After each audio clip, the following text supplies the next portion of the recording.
Welcome to John Cater Stories. This is my story. Last Thanksgiving, I made a 3-hour drive to my oldest son's mansion, carefully balancing a homemade pumpkin pie on the passenger seat, my late wife Sarah's cherished recipe. The moment I stepped through his door, my son David stared at me with cold eyes, snatched the pie from my trembling hands, and dumped it straight into the trash. He turned to his elegant guests with a smirk and announced, "My father apparently thinks we're still struggling enough to eat homemade desserts." The room burst into cruel laughter. I stood frozen in that marble entryway, watching every mocking face. They believed they had shattered me. What they didn't know, what they couldn't possibly understand, was that I still controlled the deeds to absolutely everything they owned. Please subscribe and like this video and listen to my story till the end and let me know which city you're listening from. That way I can see how far my story has traveled. By the following Monday, their entire world came crashing down around them.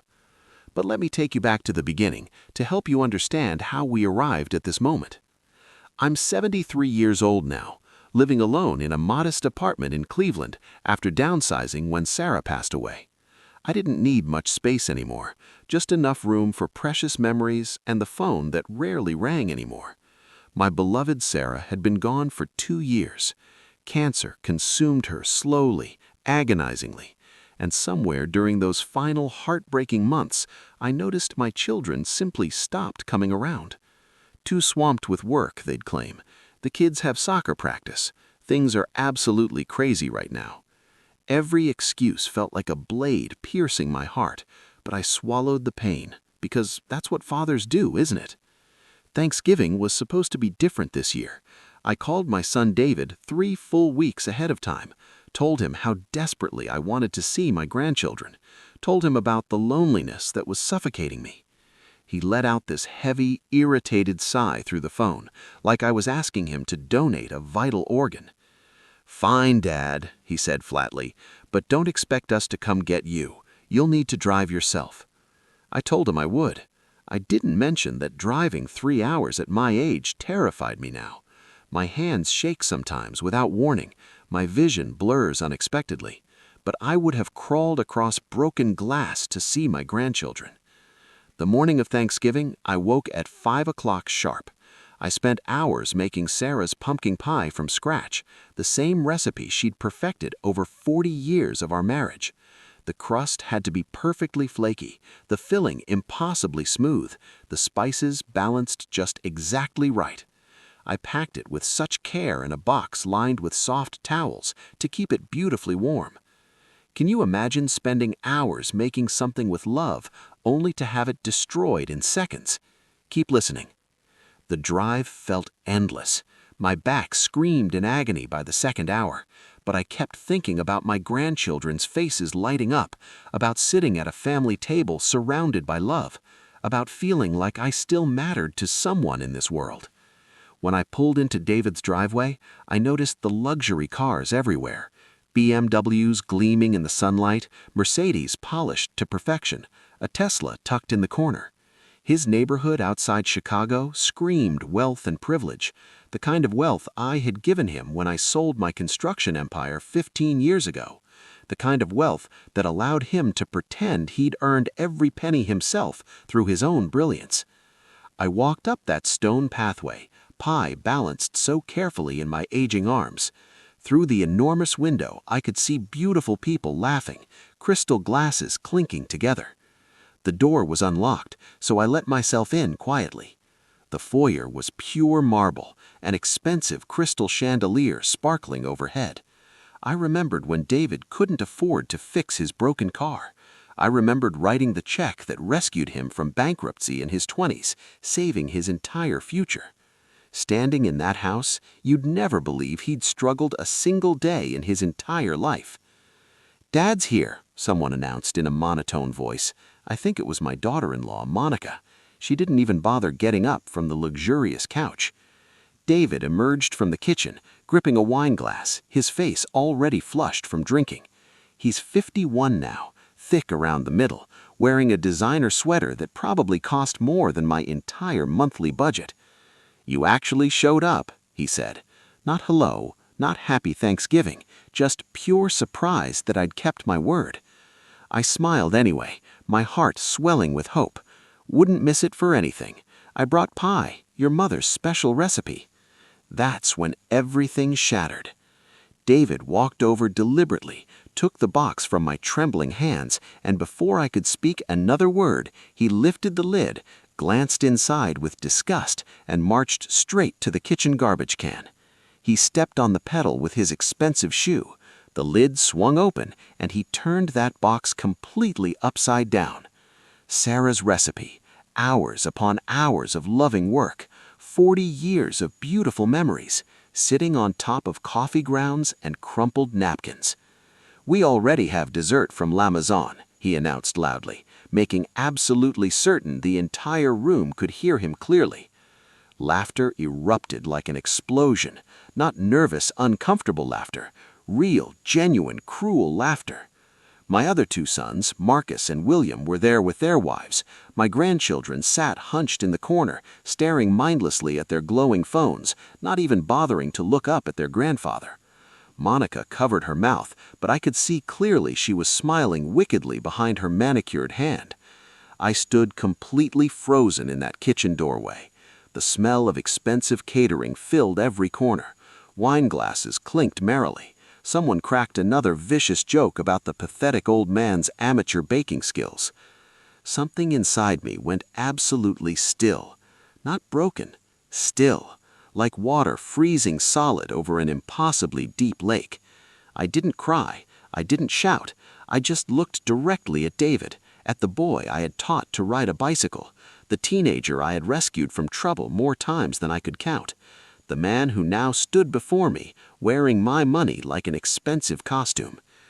"I think I'll head home now," I said quietly, my voice barely above a whisper. Nobody protested. Nobody asked me to please stay. David simply shrugged carelessly and returned to entertaining his guests. I walked back through that cold marble foyer, past the chandelier I had essentially purchased, and out into the freezing November air. What happened next changed everything forever. The drive home felt suffocating. No radio playing, no phone calls, just the endless hum of the engine and that horrible moment replaying over and over and over in my tortured mind. The sickening thud of the pie hitting garbage, the laughter rolling through that room like thunder, the absolute certainty in my son's cold eyes that I was nothing but a pathetic nuisance to be barely tolerated. I didn't sleep at all that night. I sat at my kitchen table in complete darkness, hands wrapped around a freezing cup of coffee, thinking about every single sacrifice I had ever made for them. When Sarah and I started our construction company back in 1979, we had absolutely nothing. A borrowed truck that barely ran, a handful of old tools, and enough sheer stubbornness to somehow survive those first brutal years of near bankruptcy. We built that company from nothing, project by project, handshake by handshake, 16-hour days that never seemed to end. By the time I sold Henderson Construction in 2009, it was worth $14 million. Not a fortune by billionaire standards, but enough to completely transform our family's entire trajectory forever. I split that money between my three sons with so much love in my heart. David received $5 million to launch his investment firm. Marcus got $4 million for his real estate empire. William received $3 million for his restaurant chain. I kept $2 million for Sarah and myself, just enough to live comfortably in whatever remaining years we had left. But comfort wasn't what they wanted from me anymore. They wanted me to disappear. Have you ever given everything to someone only to be treated like nothing? Stay with me. After the sale, the phone calls slowed to a trickle, then stopped completely. I would discover graduations and birthdays through Facebook posts, not actual invitations. When Sarah got sick, truly desperately sick, they visited exactly twice. Twice. In 18 agonizing months of chemotherapy, of hospital rooms that smelled of death, of holding her fragile hand while she slipped away from me piece by piece. At her funeral, David checked his phone during my eulogy for his mother. I saw him clearly. I said nothing. That had become the terrible pattern of our relationship. They took endlessly. I gave everything. They disrespected constantly. I forgave immediately. Until that Thanksgiving.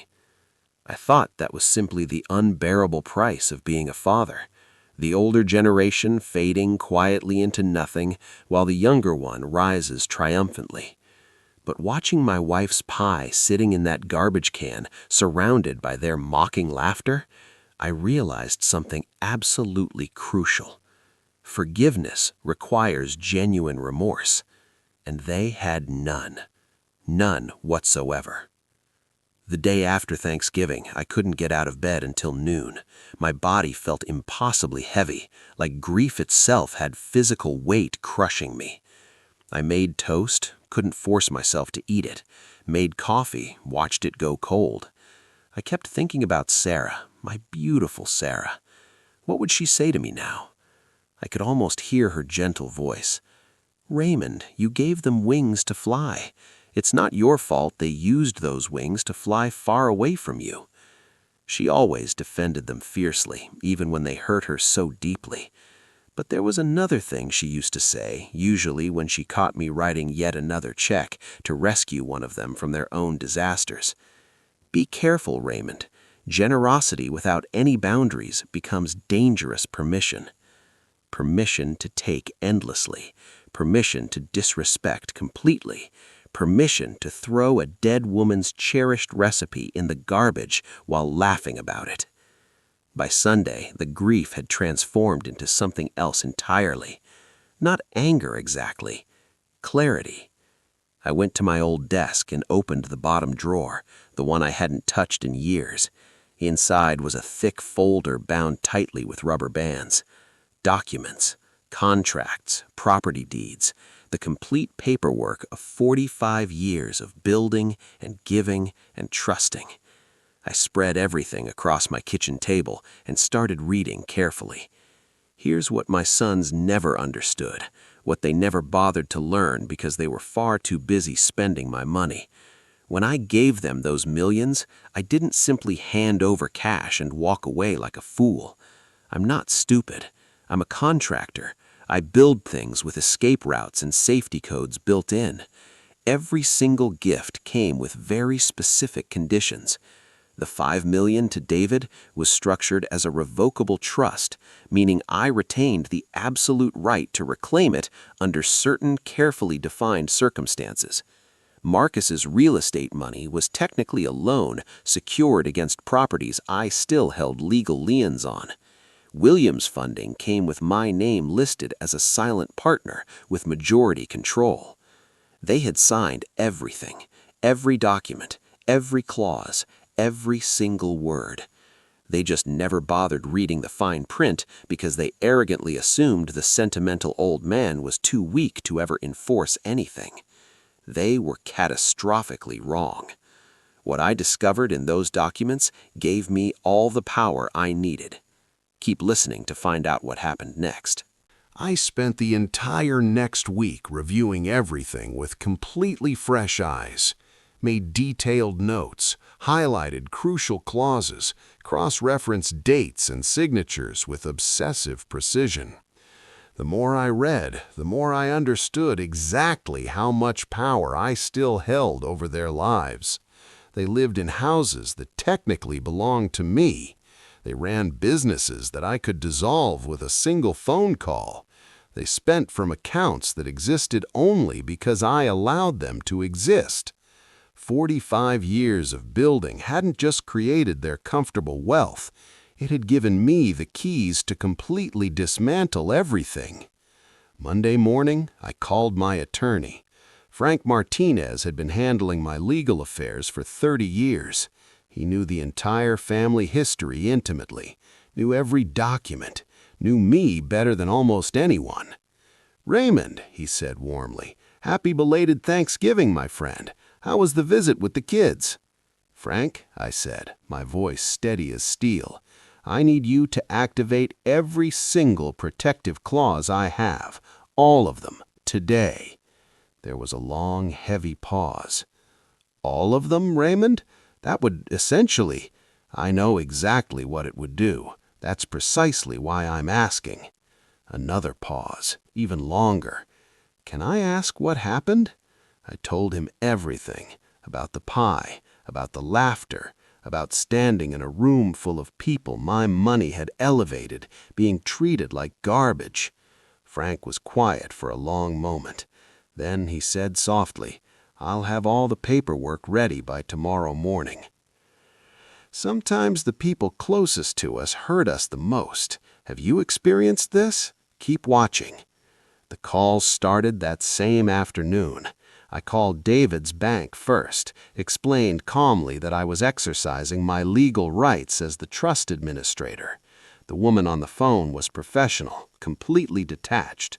Within 2 hours, $5 million and 15 years of accumulated interest had been transferred back to my complete control.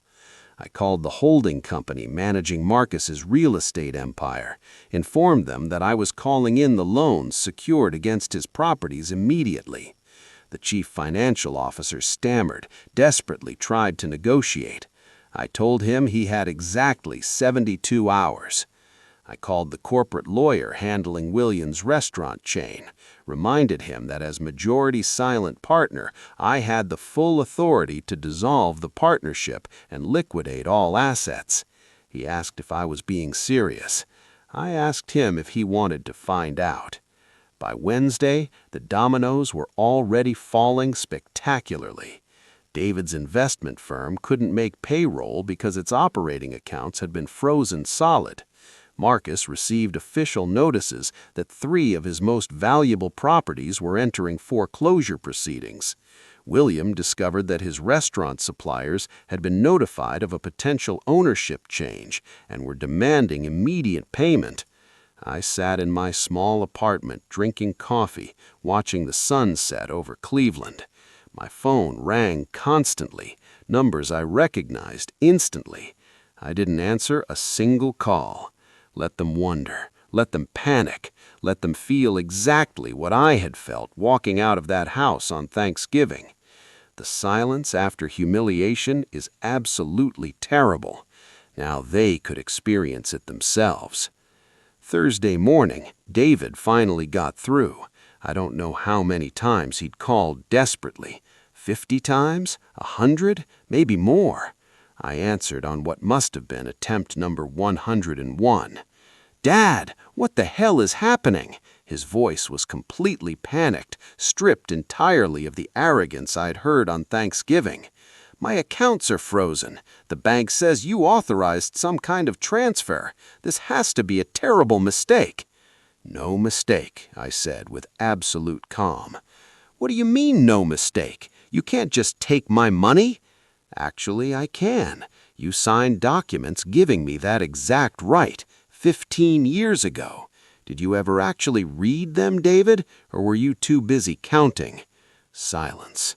Then, much quieter now. "Dad, come on. Whatever happened at Thanksgiving, we can talk about it reasonably. You don't have to do this. You threw your mother's pie in the garbage in front of all your friends. You told them I still think you're poor enough to eat homemade. You laughed while I stood there bleeding inside.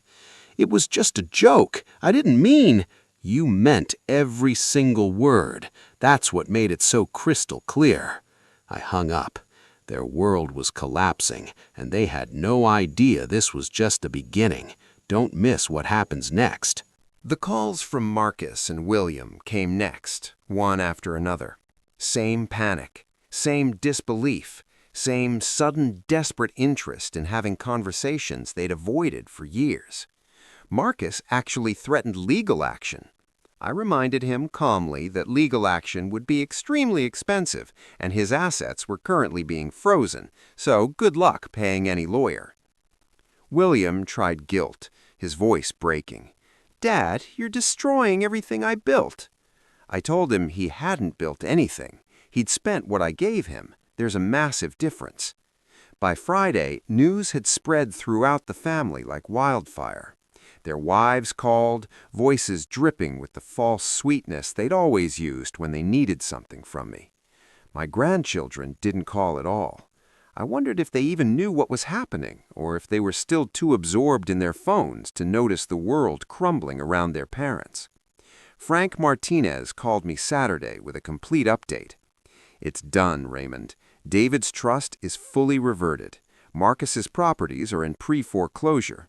William's restaurant chain is being appraised for liquidation.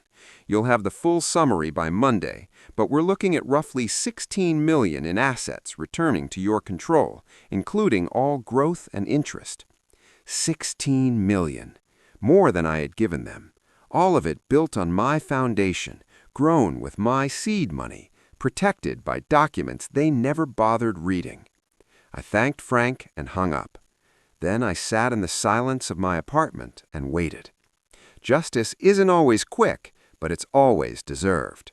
Stay with me for what happened when they showed up at my door.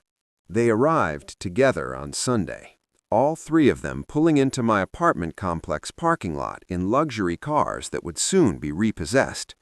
I watched from my window as they got out, faces deathly pale, shoulders completely slumped. The arrogance was gone. What replaced it was something smaller, something broken, something desperate. I let them knock for quite a while before finally opening the door. They looked absolutely terrible. David's eyes were bloodshot, probably from sleepless nights watching his empire dissolve. Marcus kept running his hair through his hair obsessively, a nervous habit from childhood.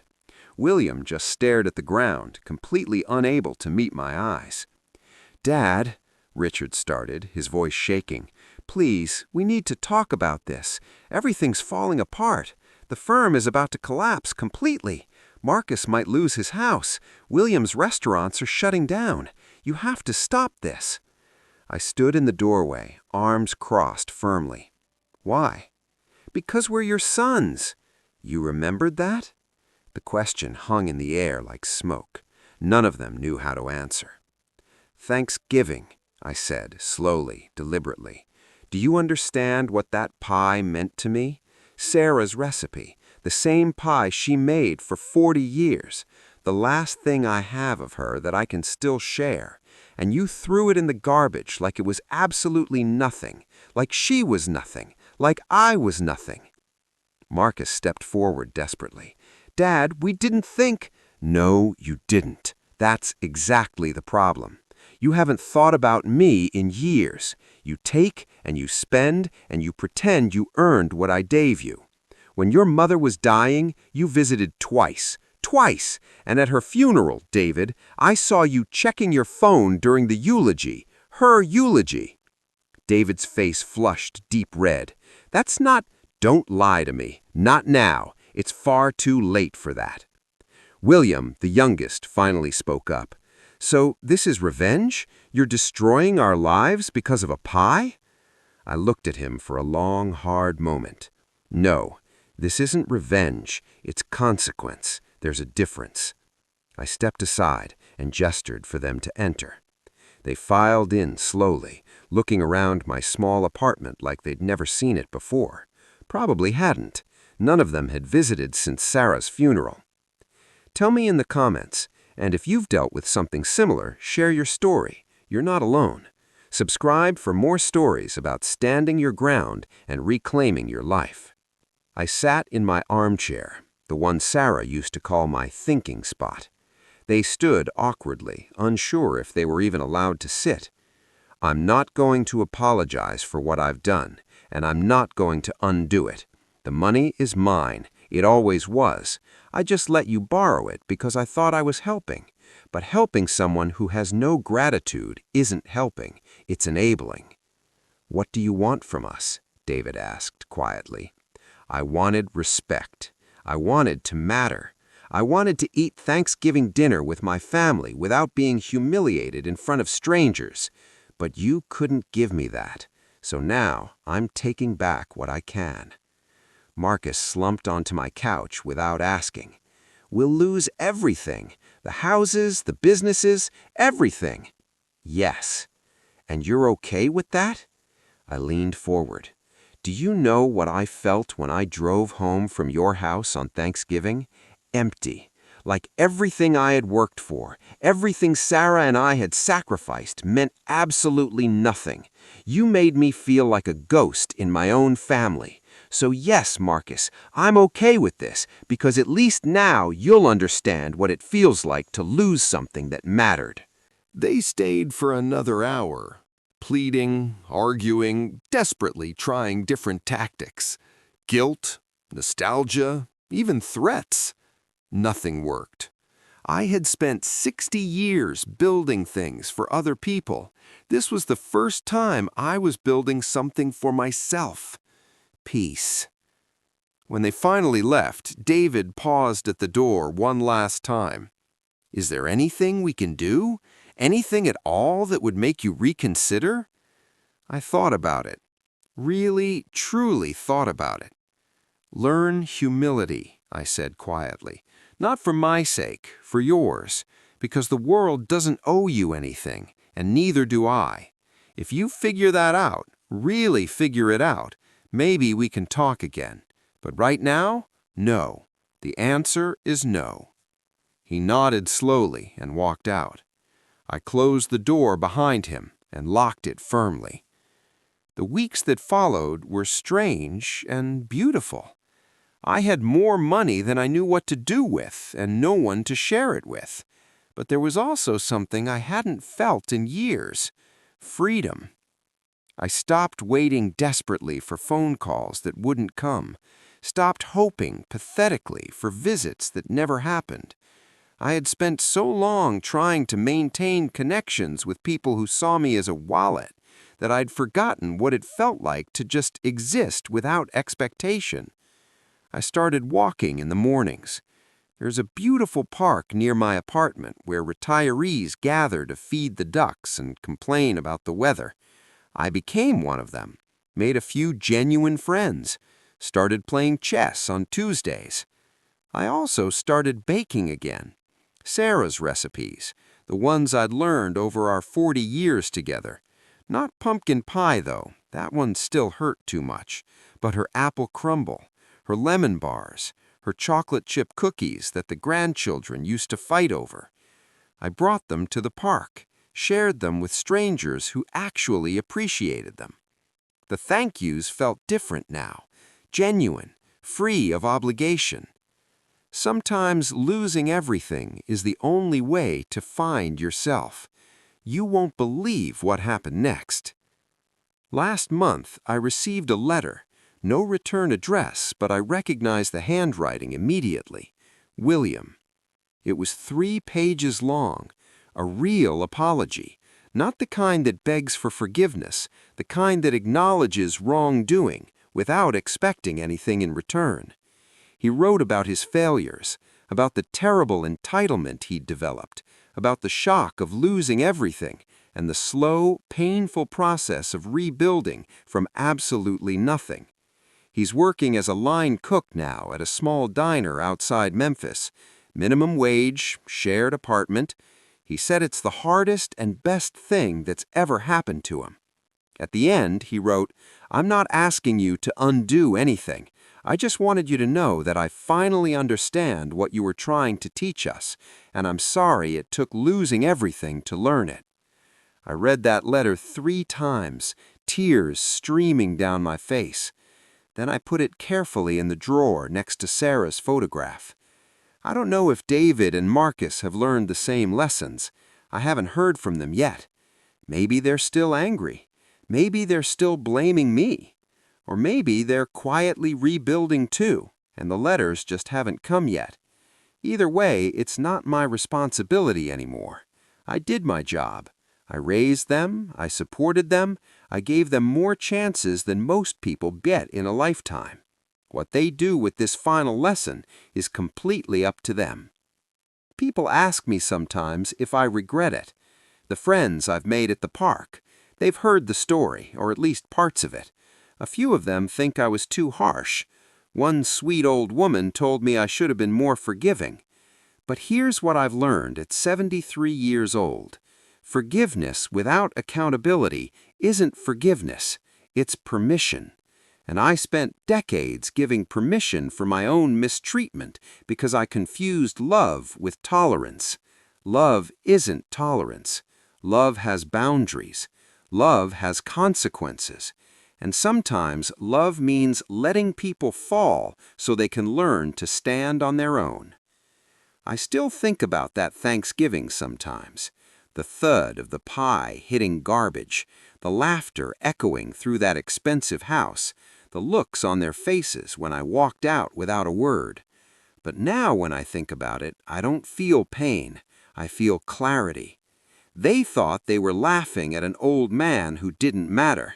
They didn't realize they were laughing at the architect of everything they had. Now they know. I sleep peacefully these days, better than I have in years. The apartment is quiet, just the way I like it. Sarah's photograph watches over me from the nightstand. Sometimes I talk to her, tell her about my day, about the chess games, about the baking. I think she'd be proud, not of the money or the power or the reversal, but the peace. The peace I finally found when I stopped letting my children's disrespect define my worth. They made their choice that Thanksgiving, threw my offering in the garbage, and laughed while I watched. I made mine the following Monday, took back everything, and walked away with my dignity. And in the end, dignity is the only thing worth keeping. Final thought. They thought I was just an old man with a homemade pie. They forgot I was the one who built the oven, the house, and every comfort they'd ever known. I didn't destroy their lives. I simply stopped building them. And that made all the difference.